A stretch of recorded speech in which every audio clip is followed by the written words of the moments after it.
The letter came back unopened, and Clara Bennett stood on the depot platform in Ashcroft with the seal still unbroken beneath her thumb, reading the words scrawled across the front in a hand she barely recognized as his. Return to sender. Nothing more owed here. She had written to Linus Vray 4 times since the fire, and 4 times the letters had come home to her like whipped dogs, until she stopped waiting for the post and simply bought a ticket instead. The station master told her not to go out to the Vray place, that there was nothing left of the house but a blackened chimney and nothing left of the man but a shadow who wouldn't see the doctor, wouldn't see the preacher, wouldn't see anyone at all. She thanked him for the warning and walked the 4 miles anyway, her good shoes filling with dust, her heart going before her like a lantern into the dark. She had loved Linus Vray since she was 17 years old, and he was a broad-shouldered boy who used to ride the fence line singing so loud the cattle lifted their heads.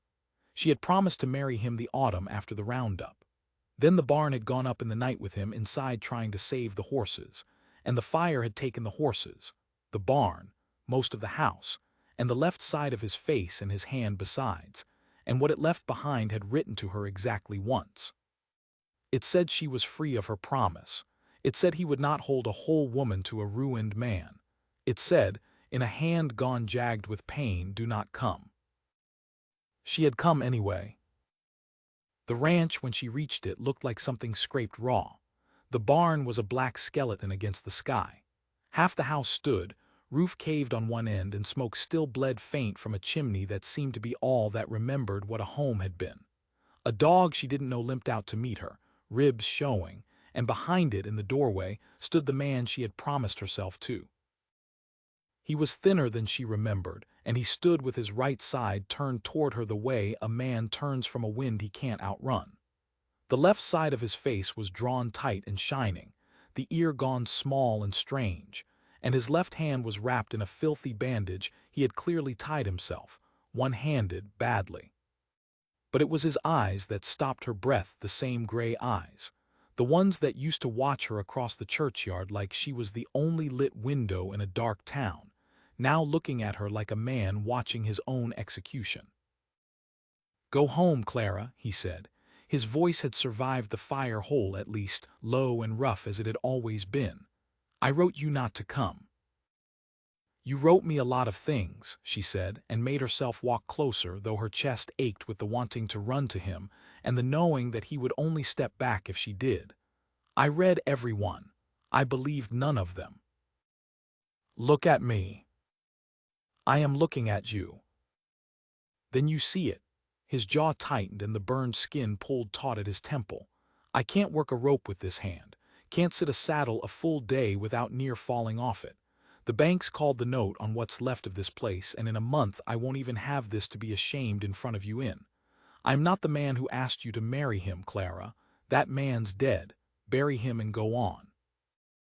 "I never made a promise to a face," she said, and her voice shook now, but she held it steady on purpose, the way she'd learned to hold steady over her mother's sickbed and her father's grave, because falling apart never once fixed anything. "I made a promise to you. I still mean to keep it if you'll let me." "I won't." He turned further from her so that all she could see was the good side of his face, handsome as ever, and the ruin of his shoulder beneath his shirt. "I won't have you nursing a cripple out of pity and calling it love." "Then it's a fortunate thing I feel no pity for you at all," she said. "I feel plenty of anger. You'd have let me go on writing to a dead man's silence and never told me why, if the station master hadn't taken pity on me instead." Something in him flinched at that, some old tenderness surfacing through the wall he'd built, and for one moment she saw the boy who used to sing on the fence line looking out through the scarred man's eyes. Then he shut it away again. "There's nothing here for you," he said. "No house worth the name, no stock but that fool dog, no hand fit to hold yours proper. Go back to town, Clara. Marry some whole man who can give you a life." She looked past him at the house, half standing, and at the barn, all ash, and understood then that he did not mean the ruin of the ranch at all. He meant himself. He believed himself the wreckage, past any rebuilding, and he had decided alone, in the dark without her, that the kindest thing he could do was drive her off before she wasted her good years on a broken man. She had seen grief do that to people before, turn itself inside out and call itself mercy. "I'm not leaving," she said. "Clara." "I said I'm not leaving, Linus Vray, and you may stand there with your back turned till the sun goes down, but I mean to be here when it comes up again." She set her small bag down on his ruined porch step like a woman planting a flag. "You can refuse to marry me. You cannot refuse to let me stay one night and see for myself what state you're in, because I have walked 4 miles in my church shoes to do it, and I will not be sent home a second time by a man too proud to be loved." He didn't answer her. He only stood, breathing hard, the dog leaning its bony flank against his leg as if it, too, had learned to prop him up, and after a long moment he turned and went inside without another word, which she understood, rightly, to be the closest thing to permission he had left in him to give. That first night she found the flour weevil-ridden and the water barrel near dry and Linus's bandage crusted black beneath the wrap, the wound beneath it hot and swelling in a way that frightened her more than the scarring ever could. She heated water on the hearth he'd let go to embers and made him sit while she cut away the filthy cloth, and he sat rigid under her hands, jaw clenched, refusing to let a single sound escape him, though she could see what it cost. "You've let this fester," she said, working as gently as she knew how. "Another week and you'd have lost the hand for certain, maybe the arm with it." "Wouldn't be much loss." "It would be a loss to me." She looked up and held his eyes until he could not look away. "Everything about you is something I would grieve to lose, Linus. I need you to understand that because I don't think you do." He said nothing, but his good hand, resting on his knee, curled slowly into a fist, as though he were holding something in with great effort, and she went back to her work and let him keep it. She stayed a week doing what needed doing, patching the roof where it could be patched, scrubbing the smoke from what walls remained, feeding the dog and the 2 chickens that had survived by some miracle in the coop out back, and dressing Linus's hand each morning and night until the swelling went down and the fever with it. He fought her the whole while, in his fashion, telling her each day to go, and each day watching for her at the window when she walked back from the creek with water, as though some part of him could not bear the sight of her leaving even while the rest of him kept ordering it. One evening she found him at the edge of what had been the barn, standing among the char with his good hand pressed to the burned timber as though he could still feel the horses screaming inside it. She did not speak at first, only came and stood beside him, close enough that her shoulder nearly touched his arm. "I hear them still," he admitted, so quiet she almost missed it. "At night. The horses. I went in for them and I couldn't get the last one loose in time, and I've asked myself every day since why I came out of that fire breathing at all, when better animals than me didn't." "Because your work in this world wasn't finished," she said.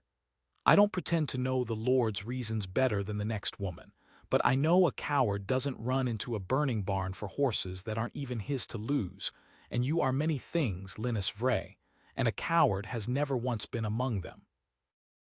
He looked at her sideways, the good side of his face turned toward her in the fading light, and did not argue, which from a man so set on arguing every kindness she offered him, she took as a small and precious victory.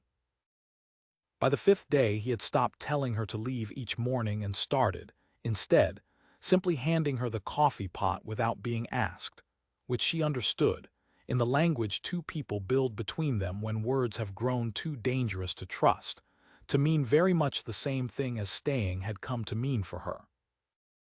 It was on the 8th night that the trouble came. She woke to the dog barking wild and the smell of smoke thick enough to choke on, and she ran out to find the coop ablaze.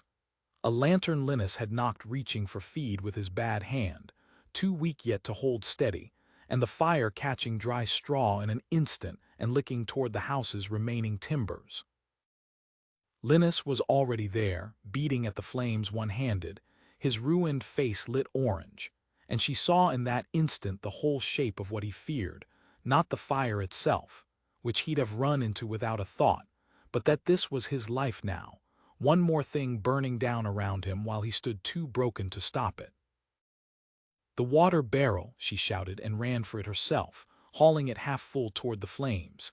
And together they fought it, her arms and his one good one, passing what water there was, beating back what they couldn't drown, until the coop's frame gave way with a groan and collapsed inward, and the fire, denied its fuel, guttered low and died in the dark. They stood afterward in the drifting smoke, both of them blackened, both of them shaking, and Linus sank down onto the trampled grass as though his legs had simply stopped believing in themselves, and put his scarred face into his good hand, and for the first time since the barn had burned around him, he wept. She knelt beside him in the ash and put her arms around him, and he did not pull away this time. He let her hold him, his shoulders shaking, and when at last he could speak, his voice came out broken in a way no fire had ever managed before. "I can't even keep chickens safe," he said. "I can't do the work. I can't hold my own lantern without near burning down what's left. What kind of man asks a woman to build a life on that? The kind of man who just fought a fire with one hand rather than let it take one more thing from him," she said, fierce now, holding his face so he had to look at her, scars and all, in the low red light of the dying coop. "I did not come 4 miles to marry your hands, Linus. I did not come to marry a face, or a barn, or a note at the bank. I came because I have loved you since I was 17 years old, and fire nor scar, nor your own stubborn pride has managed to burn that out of me yet, and I do not believe anything ever will." "Clara." "Let me stay," she said, and her voice cracked at last, all the days of held steady breaking open at once. "Not out of pity, out of love, plain and stubborn as I am. Let me be the woman who stayed when the whole world told you to send her away." He looked at her a long moment, the firelight guttering low across the ruin of his face and the whole and unbroken love in her eyes, and something in him that had been locked tight since the night of the fire finally let go. "I don't have much to offer you," he said, rough and low. "A burned barn, a mortgaged house, a face that frightens children in town." "You have you," she said. "I never asked for more." He reached for her then with his good hand, slow, as though he still expected her to flinch from him, and when she didn't, when she only laced her fingers through his and held on, he pulled her close and pressed his scarred cheek to her hair and said, in a voice gone soft with something like wonder, that he supposed a man would be a fool to keep refusing the one good thing a fire hadn't managed to take from him. They rebuilt slowly, that spring a new coop first, then the barn, board by board, with neighbors who came once they heard Clara Bennett had stayed and had no intention of leaving. Linus learned to rope again with a hand that would never move quite right, and did it anyway, and Clara stood at the fence line some evenings and thought she heard, carried faint on the wind, something almost like the singing he used to do before the fire, before the silence, before she had walked 4 miles to refuse a goodbye he never truly wanted to give. She married him that October on the porch he'd rebuilt with his own 2 hands, scarred and whole together, and when the preacher asked if she took this man, she answered loud enough for the whole valley to hear, so that no one ever again would mistake her staying for anything less than a woman's whole and certain heart.